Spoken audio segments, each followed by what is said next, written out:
ことを意識して、このような六角形の形で塗りで表現できると男らしい良き手になるので、この形を注意してください。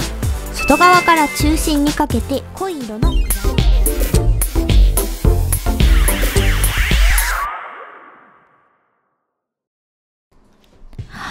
こんにちは。イラストレーターのののまろです。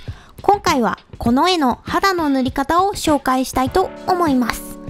この塗りは影を固めのタッチで描いているので、男の子の絵には親和性が高いんじゃないかなと思っております。わかりやすいように前半に顔部分、後半に腕部分の塗りを解説したいと思います。作業環境はクリップスタジオ EX です。まず塗る前の準備を説明します。最初に光源を決めます。光源とは光が当たってくる方向です。今回は光源を向かって右上に設定しました。ツールをご紹介します。線画も厚塗りも水彩塗りも1本でできる怠け者ブラシを使って強めの強弱をつけています。塗りは先ほどの怠け者ブラシと柔らかめのエアブラシツール、そして柔肌ブラシを使っています。柔肌ブラシは筆圧の強さによって太さに違いが出ず、柔らかく混色ができるブラシです。怠け者ブラシと柔肌ブラシはクリップスタジオアセットよりダウンロードしたものを使わせていただいております。では早速塗っていきます。最終的なレイヤー構造はこのようになっております。下から順番に解説していきたいと思います。最初に下地を塗ったレイヤーを作ります。目標の肌の色味よりも少し濃いめの色を使ってください。次に明るい色をエアブラシツールでうっすら重ねてグラデーションにします。レイヤーの合成モードは通常です。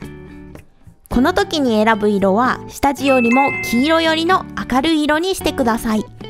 色選びのコツについてはこちらの動画で詳しく解説をしているので、ぜひ参考にしてください。概要欄に URL を貼っておきます。見やすいように塗ったところをオレンジ色にするとこんな感じです。次に赤みが差す頬と唇を塗ります。通常レイヤーです。男の子なのであまり赤くしすぎると違和感が出てしまうので注意してください。外側から中心にかけて濃い色のグラデーションにします。これも影の色選びと同じように色相も変更するとより人間らしい複雑な色味になります。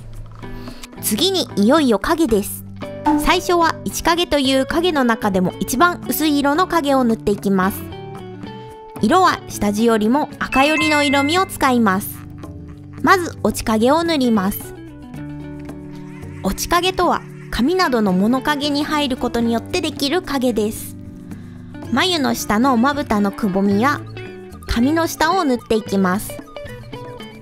演出の方法にもよるのですが、顔は絵の中で特に注目される部分なので、あまり髪の落ち影を落としすぎると絵としての魅力が薄れてしまいます。なので特殊な演出をしない限り髪の落ち影は控えめにするのが良いです。次に2影です。1影より濃くて赤みがかった色をより影がかかるところと1影の縁に塗っていきます。より濃い3影を入れます。次にハイライトを入れます。ハイライトといっても白色を使うとテカテカで肌らしくなくなってしまうので、肌に近い黄色寄りの色を使います。入れたのは顔の光源側の端っことまぶたの上下、鼻、唇、目の直下の頬の部分です。全体のバランスを見ながらちょっと立体感が欲しいなと思ったので、定山レイヤーにエアブラシツールで暗い部分を作りました。最後に鼻を描きます。鼻は目立つ部分なので別レイヤーに塗って色調補正や不透明度の変更などでこまめに色味の調整ができるようにします。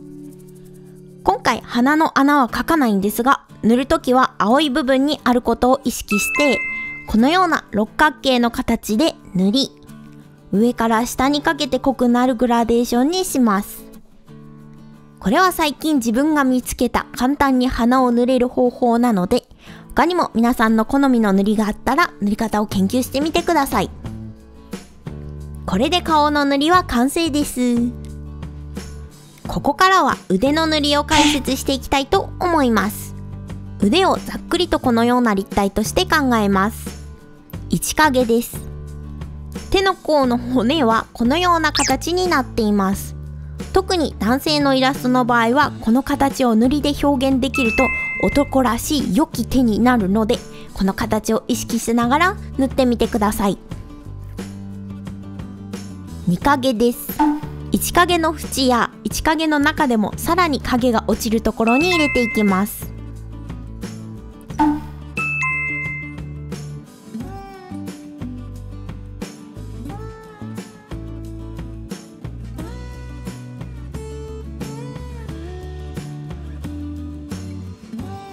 この辺りがちょっと暗すぎると思ったので、一影の上に下地の色を重ねて不透明度を下げ、下地と一影の間の中間の色味を作りました。次に先ほどの顔の肌同様に定山レイヤーで大きな影のグラデーションを入れます。後弦から遠い肘あたりに入れたり、腕は筒状になっているので筒の下の方に入れたりします。そしてオーバーレイで明るい色を入れて完成です。顔と腕部分の肌を塗るのにかかった時間は約40分でした。塗りに慣れてきたら筋肉や骨の形を覚えて、さらに細かい陰影をつけてみたら表現が広がってきますよ。最後にこちらのイラストのカラーパレットは私のファンボックスから無料でダウンロードできます。概要欄の URL からぜひ見てみてください。以上、肌の塗り方でした。このチャンネルではこのようにお絵描きの情報を発信しています。イラスト講座やお絵描きツールの紹介、メイキングなども投稿しておりますので、もしよろしければチャンネル登録や評価よろしくお願いします。以上、ののまろでした。